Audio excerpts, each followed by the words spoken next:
There is a chapter of World War II that most history books pass over in a single paragraph, sometimes less. It happened in Italy. It happened to women. And it was carried out not just by soldiers, but by an entire occupation machine that treated civilian life as something to be consumed, discarded, and forgotten.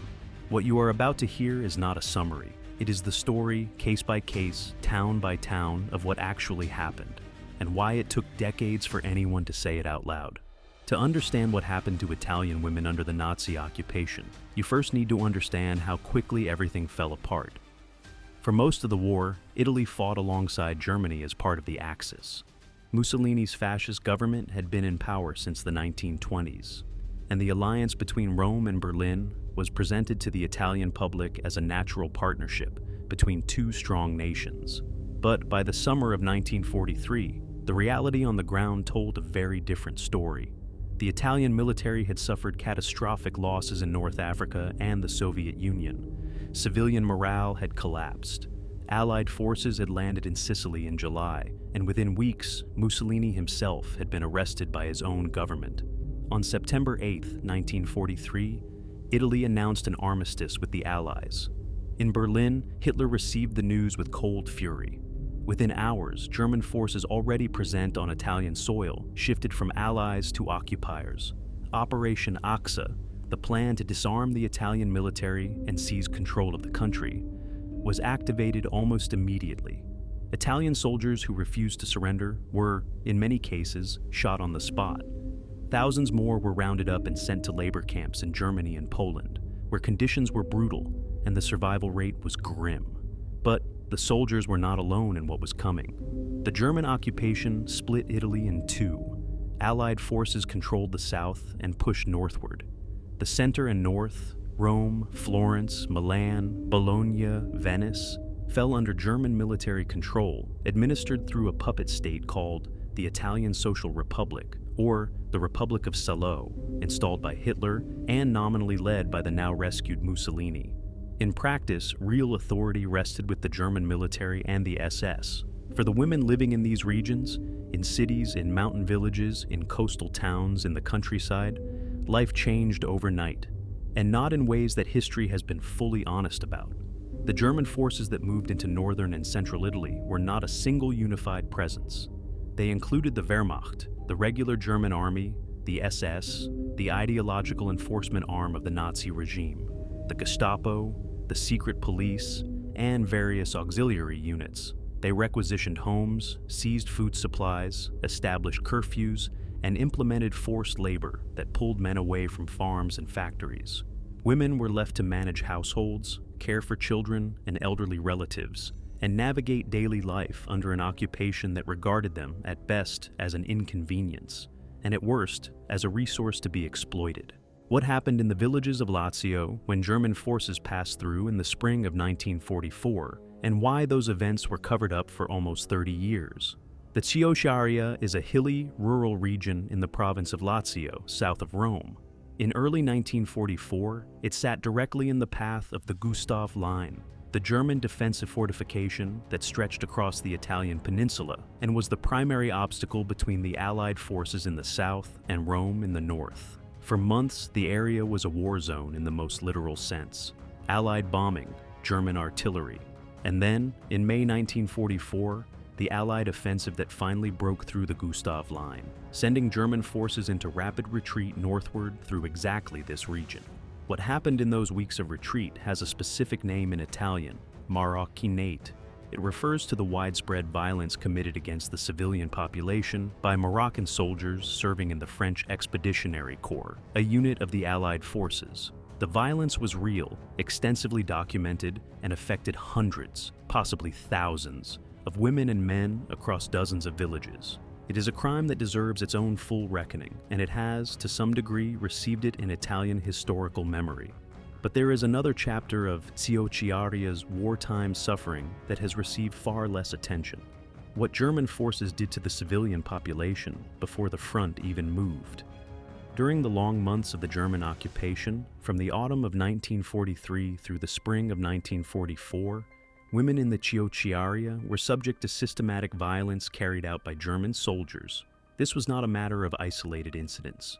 village testimonies collected after the war, and later compiled by Italian historians and regional authorities, describe a pattern of organized terror. In Ferentino, local accounts recorded German soldiers going house to house, taking food and valuables, and threatening families to prevent resistance. Women who tried to hide or flee were often caught. Those who tried to protect younger relatives were targeted first. In Monte Cassino and the surrounding areas, already devastated by Allied bombing that destroyed the ancient monastery, the population had been forcibly evacuated to make way for German defenses. Many families had nowhere to go. Women with small children moved between damaged farmhouses, barns, and caves, trying to stay invisible. German patrols treated the countryside as their personal territory. One of the most significant documented cases from this period involves a woman named Maria from a village near Frosinone, whose account was preserved in the records of the Italian post-war courts. She described being held in a farmhouse for several days by a group of German soldiers after the men of her village were taken away for forced labor. Her account, recorded when she was in her 50s, was delivered without drama in the flat, careful language of someone who had spent years choosing exactly how to describe what she had survived. She named the unit, she named the house, she named the season. It was cold, she said, and there was snow on the ground, and the soldiers had taken the firewood. Her case was never prosecuted. The soldiers she named were never identified by post-war German authorities. Her file joined thousands of others in what became known in Italy as the Armadio della Vergogna, the Cabinet of Shame. The Cabinet of Shame is one of the most extraordinary cover-ups in post-war Italian history. What it contained and how it was discovered is the next part of this story. In 1994, nearly 50 years after the end of the Second World War, a judicial official in Rome opened a storage room in the Palazzo Sassi, which housed a section of the Italian military prosecutor's office. Inside, he found a large wooden cabinet, pushed against the wall with its doors facing the wall rather than the room. It had been positioned this way deliberately, so that the doors could not easily be opened without moving the entire piece of furniture first. Inside the cabinet were 695 files. Each file contained documentation of a war crime committed on Italian soil between 1943 and 1945. The crimes included mass killings of civilians, the burning of villages, the torture of prisoners, and widespread violence against women. The perpetrators identified in these files were almost entirely German soldiers and officers. The files had been classified and hidden in the early 1960s, when the Italian and West German governments were negotiating economic agreements and both found it inconvenient to pursue prosecutions of German war criminals. The decision was made at the highest levels of the Italian military justice system. The official reason given at the time, in the internal memo that ordered the classification, was that prosecutions would be inopportune, a word that in bureaucratic Italian carries the weight of a polite instruction never to speak of something again. For 30 years, it worked.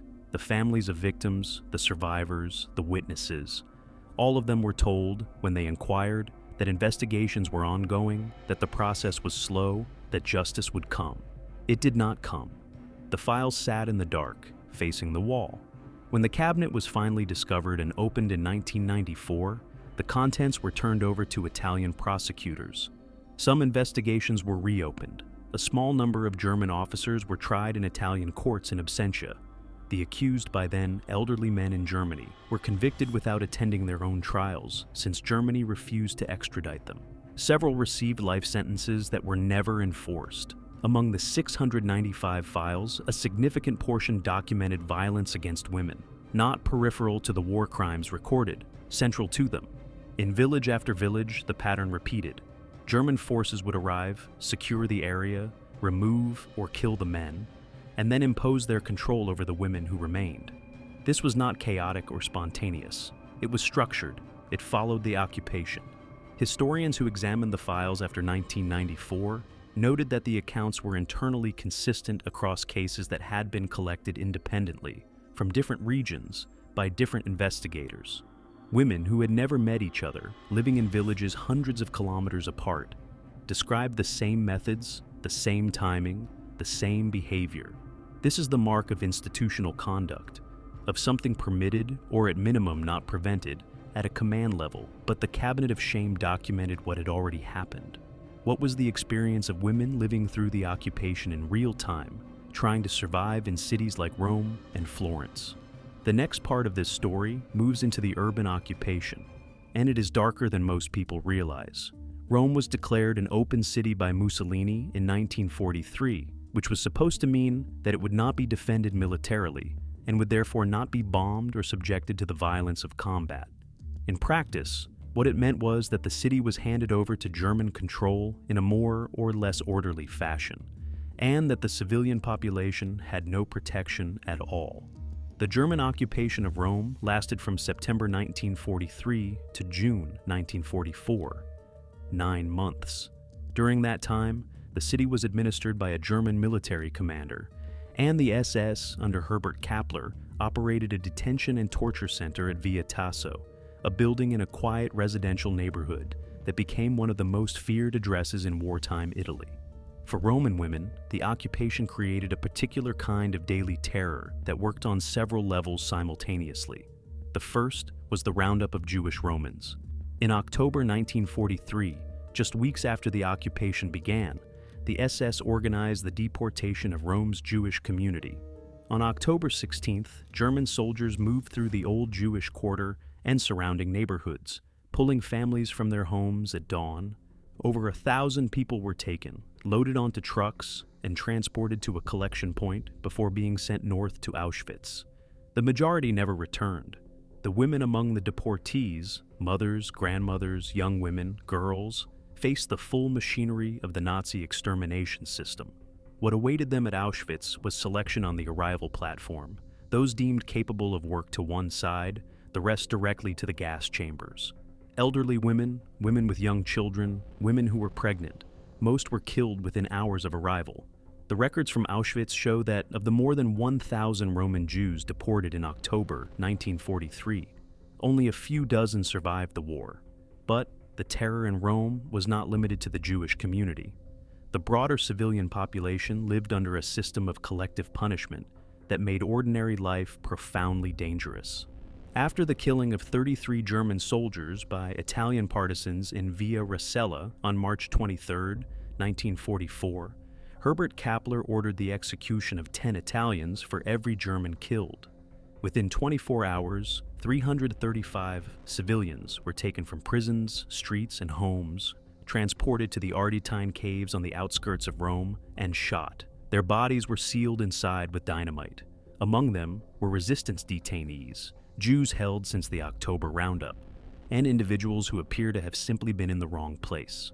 Women were not among the 335 killed at the Ardeatine caves, but they were among those who lost husbands, fathers, sons, and brothers in the massacre. And they were among those who, in the days after, went to German offices to ask what had happened, only to be lied to, detained, or threatened. The broader experience of women in occupied Rome was one of extreme scarcity combined with constant surveillance and the threat of arbitrary arrest. Food was controlled by the occupiers.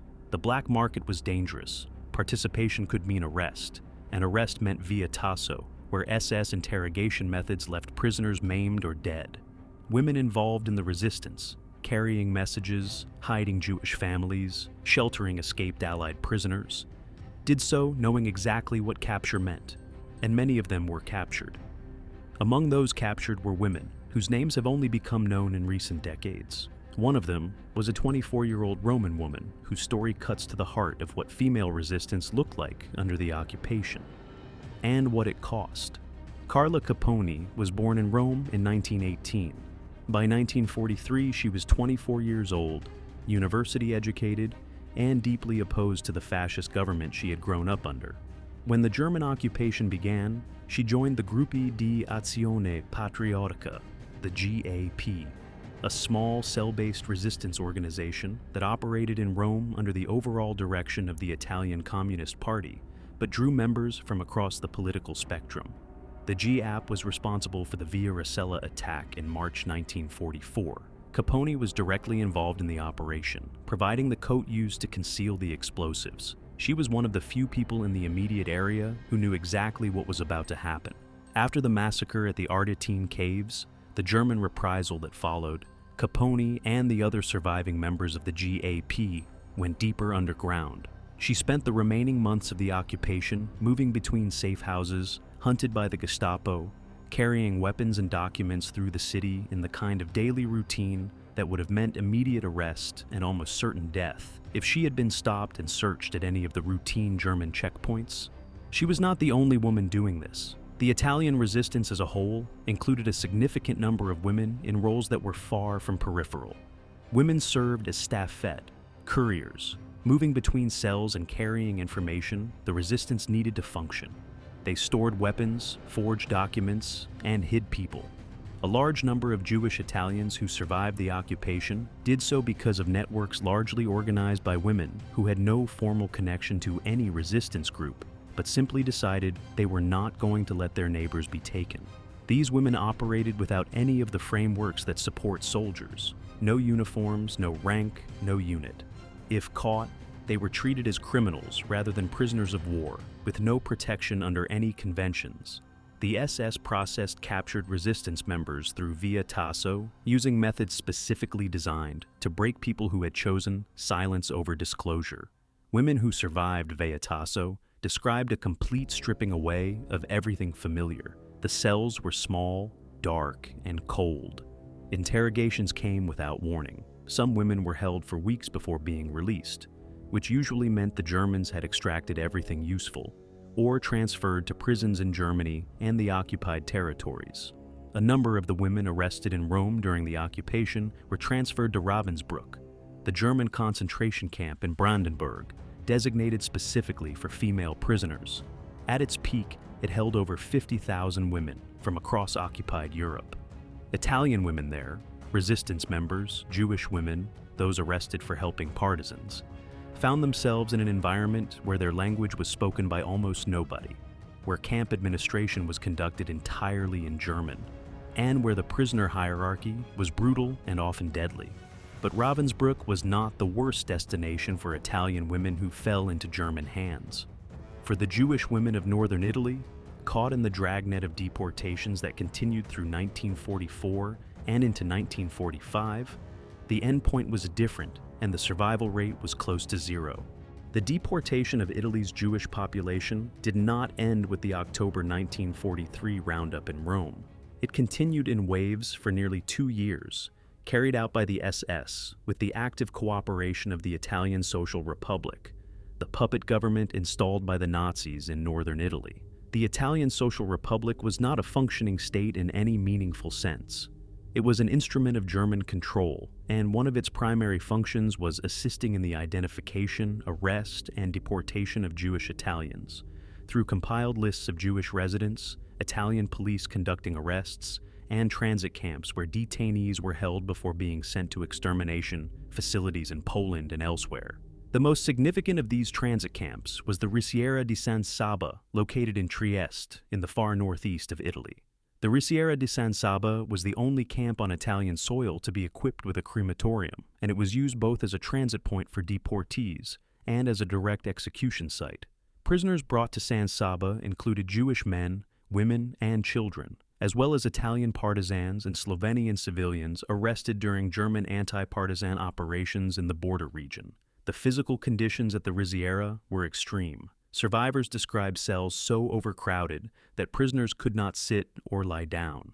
Food was minimal. Interrogations were conducted violently, with the explicit goal of extracting information about resistance networks and the locations of hidden Jewish families. Women with children faced a particular kind of terror at San Saba. The threat that harm to their children would be used as a tool of coercion was both understood and deployed. Women transported from San Saba and other Italian collection points were sent primarily to Auschwitz-Birkenau in Poland. The journey itself was a form of atrocity. Freight cars of the type used for livestock, no sanitation, minimal water, no protection from the cold. Journeys of over 1,000 kilometers could take 3 to 5 days. At Auschwitz-Birkenau, the reception process for arriving Italian women followed the same pattern documented for all incoming transports. On the arrival platform, SS officers conducted a selection, a word that in this context means the determination of who would be sent immediately to the gas chambers and who would be registered for forced labor. The criteria used in these selections were based entirely on the judgment of the officer conducting them: age, apparent physical condition, whether a woman was visibly pregnant, whether she was holding a child. Women with children were nearly always directed to the left, the direction of immediate death. For many Italian Jewish mothers, this fact was not known in advance. They arrived after days of confinement and disorientation, in a place they had never seen, and the last decision they made was whether to hold their child's hand or let go. Those who let go, hoping perhaps that separation might mean their child would be treated differently, were making a choice in the dark. There was no better outcome available. The women who passed the selection and were registered at Auschwitz entered the camp system with tattooed numbers, shaved heads, and prisoner clothing. Conditions there were designed to destroy through the slow elimination of everything survival requires: starvation rations, exhausting labor, inadequate shelter, rampant disease, and punishment for the smallest infractions. Italian women at Auschwitz faced a specific disadvantage. They arrived without any knowledge of the camp's internal systems, unable to communicate in the languages that dominated prisoner interactions, and without the informal networks that could mean a slightly safer work assignment or a small additional ration. In a system where the margin between living and dying could be measured in grams of bread, those networks mattered enormously. Despite all of this, some survived. Among the survivors are women whose testimonies are among the most detailed accounts of the Nazi camp system ever recorded. One of them was an Italian Jewish woman from Ferrara whose observations about the specific treatment of Italian prisoners at Auschwitz have become essential primary sources for historians of the Holocaust. Liana Milu was born in Pisa in 1914. She grew up in a secular Jewish family, worked as a journalist and teacher, and by the time the German occupation of northern Italy began, she was living in Genoa. In 1944, she was arrested while attempting to cross the border into Switzerland, a route used by many Jews and resistance members trying to escape the occupation, and was subsequently deported to Auschwitz-Birkenau. She arrived at the camp in May 1944, during a period when Auschwitz was processing one of the largest influxes of deportees in its history. The Hungarian Jewish community was being deported in enormous numbers that spring, and the extermination infrastructure was operating at capacity. Milu survived the arrival selection and was registered as a prisoner. What she witnessed over the following months became the basis for a book she published in 1947 titled Il fumo di Birkenau, Smoke over Birkenau in English. Structured as interconnected stories, each centered on a different woman prisoner, it is notable for its precision. The details of daily life inside the women's camp at Birkenau, rendered with the care of someone trained to observe and record. Milu described a world in which formal violence, beatings, executions, selections existed alongside a constant, grinding social violence that was equally destructive. Prisoner relationships were shaped by scarcity and terror, and by the SS's deliberate exploitation of both. Capos, prisoner supervisors drawn largely from German criminal inmates, held enormous power over the women in their sections, in a system designed to make prisoners complicit in their own oppression. For Italian women, the language barrier created a specific vulnerability. Milu described instructions she could not immediately understand, punishments given for failures of comprehension, treated as failures of compliance. She also described the moment she realized her pre-war identity, her education, her work, her sense of herself as a person with a future, had been entirely erased by the camp's administrative machinery, which recorded her only as a number. She survived the liberation of Auschwitz in January 1945, when Soviet forces entered the camp as the German guards retreated westward. She was 30 years old. The book she wrote afterward was among the first Italian-language testimonies of the Holocaust, published within 2 years of the war's end, at a time when most of Europe was not yet ready to hear what had happened. It did not sell well initially, remaining a minor footnote in Italian literature for decades. It was only in the 1980s and 1990s, as Italian society began the slow process of confronting the occupation years, that Smoke over Birkenau was rediscovered, reprinted, and taught in schools. Milu lived until 2005, long enough to see her account become recognized as a foundational document of Holocaust testimony. In one of her last public interviews, given when she was in her 80s, she was asked what she most wanted people to understand. Her answer was direct. She said that what happened to the women in the camp was not incidental to the Nazi system. It was the system, applied to people who had been placed entirely outside the protection of any law or social norm, in a place designed to demonstrate that those protections could be removed entirely. The women who survived, in the camps, in the occupied cities, in the mountains with the partisans, came home to a world that was, in many ways, not prepared to hear what they had seen. The final chapter of this story is about what happened after the war ended, and why the full truth took so long to surface. The liberation of Italy was not a single moment. It moved northward through 1944 and into 1945. Rome was liberated in June 1944, Florence in August, and Milan and the industrial north only in April 1945. For women in the north, the occupation had lasted nearly 2 full years. What followed liberation was not, for most survivors, a period of recognition and care. It was a period of silence. The silence had multiple sources. Some of it came from the women themselves. What many had experienced during the occupation was deeply personal, tied to their bodies and their families in ways that the culture of the time, and in fairness, the culture of most times, did not provide a language for. Speaking about it meant revisiting it, and it also meant navigating the responses of others, doubt, discomfort, a tendency to reframe what had happened in ways that reduced its significance or shifted responsibility. Some of the silence was structural. Italy in 1945 and 1946 was a country rebuilding its government, economy, and national identity simultaneously. The political pressures pushed toward a narrative in which Italy was primarily a victim of fascism and German aggression, and in which the substantial collaboration of Italian institutions with the Nazi occupation was minimized. This narrative served a post-war republic that needed to be built from a coalition that included, on all sides, people with complicated wartime histories. Within this framework, the women who had suffered most directly were doubly marginalized. The heroes of the official post-war narrative were the partisan fighters. Overwhelmingly in the public imagination, male. Women were acknowledged as having played supporting roles and then largely forgotten. The Jewish survivors faced an additional layer of silence. Of the roughly 45,000 Jews living in Italy at the time of the German occupation, approximately 8,000 were deported, and fewer than 1,000 returned. They came back to a country uncomfortable with examining its own role in what had happened. The Italian racial laws of 1938 had stripped Jewish Italians of their citizenship and legal protections years before the Germans arrived, enforced by Italian officials and Italian courts. After the war, this was not a history Italy was eager to discuss. The women who had survived the camps, the prisons, and the occupied streets went back to their lives, or tried to. Many found their communities change beyond recognition. Houses destroyed, families dispersed or killed, the social fabric of neighborhoods torn apart. Building a life from that starting point left little room for the sustained testimony that might have produced earlier recognition. The discovery of the Cabinet of Shame in 1994 was a turning point, but a limited one. The files it contained documented crimes that had been hidden for 30 years.